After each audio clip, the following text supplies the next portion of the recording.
Cooking Up a Storm, sponsored by West Virginia Northern Community College Culinary Arts Program.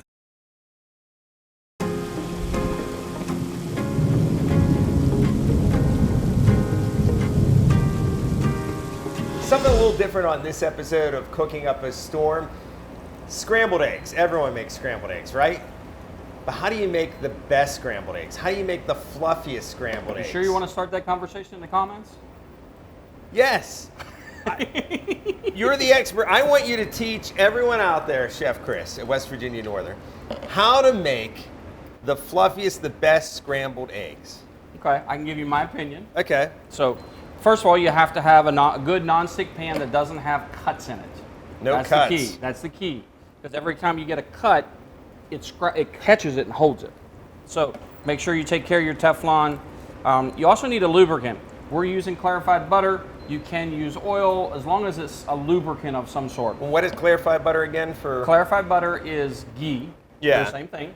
But clarified butter is butter that has had the water and milk solids removed. Okay. So once you get your pan nice and hot, and this is a hot pan with the butter. But before you do that, what's the key here? What did you do to this? So these are just regular eggs. Yeah. And what I did was I used a burr mixer because a lot of places will actually use a milkshake maker. Yeah. To do their eggs. Like at a restaurant. To add some air to it. Again, it's called aerating. So Okay. you're adding air.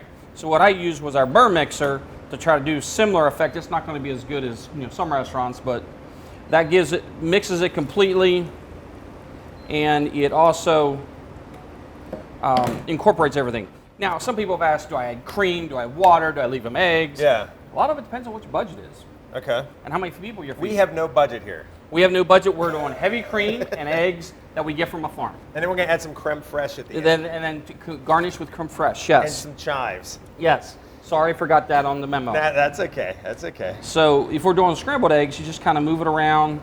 Now, I know some people that'll just create that pancake and then serve the pancake, basically. Okay, You can do whatever works for you.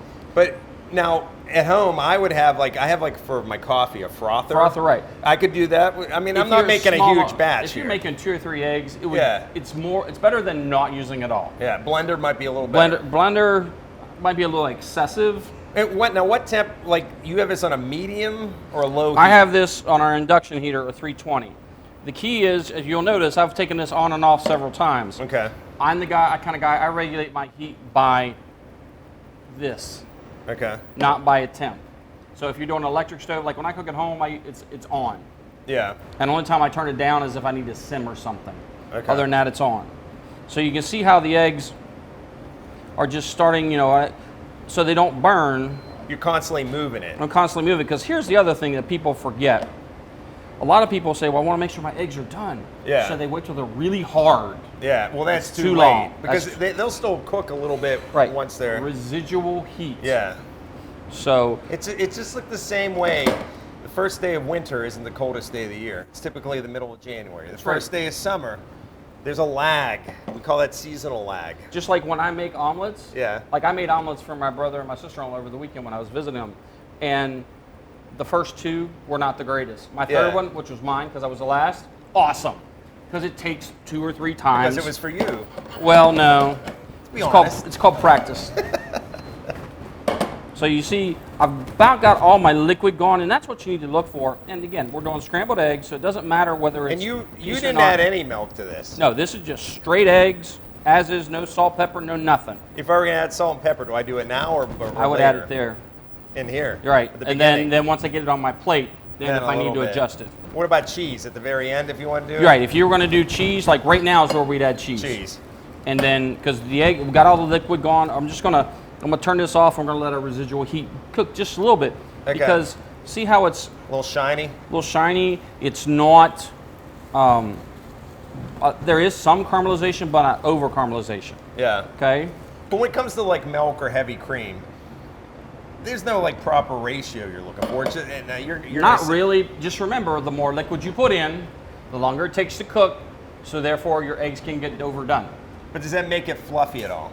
The cream, not necessarily, unless you're aerating the cream. Now, if you put whipped butter in it or whipped cream in it, you would add some of it, but not what you want. Yeah. So Okay. that's Scrambled eggs 101 right there. Yes. Well, I learned some, the keys, like you said, to blend to get some air Blend in it, there. get some air, and if you're putting ingredients in like salt, pepper, or other spices, do that here. Okay. And then constantly keep it moving. Don't just let it sit there. Right. And then you want to get it off when turn off the heat or to your residual heat. Yeah. And then you're just sort of warming it there at the end. So you're not. Yeah. So otherwise, you'd end up with real hard rubbery eggs. Nobody wants that. That's right. And I think that's where a lot of people it looks great here, but remember, it's got to go out there. And see, when we train, that's what we're looking for. I need it to look perfect out there in the dining room. Yeah. So I got to go a little under it, whether it be steak, whether it be eggs, whether chicken, whatever.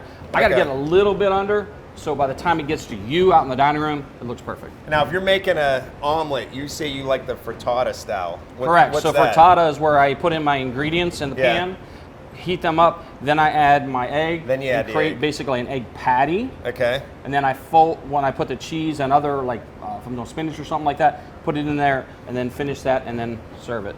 And if you're going for efficiency and full flavor, that's what you want. If you're going for the old French style, you basically make a crepe, basically. Which would be thinner. It's a lot thinner, and you fold it in thirds, then you cut a slit down the middle, and then you put your already pre-cooked ingredients in there. Chef Chris, all I have to say is excellent. Well, thank you for egging me on. Oh, he's good. Thanks for the tips. Until next time, we'll see you on Cooking Up a Storm. I was the first in my family to go to college. I was looking to switch careers. I wanted the highest quality, but most affordable option for a degree. No matter where you are in life, West Virginia Northern Community College can make your dream of a college degree a reality. With over half of our students being first-generation college students and free tuition for many programs, Northern is the right choice for you. I can go to college. West Virginia Northern Community College. You belong here. Cooking Up a Storm, sponsored by West Virginia Northern Community College Culinary Arts Program.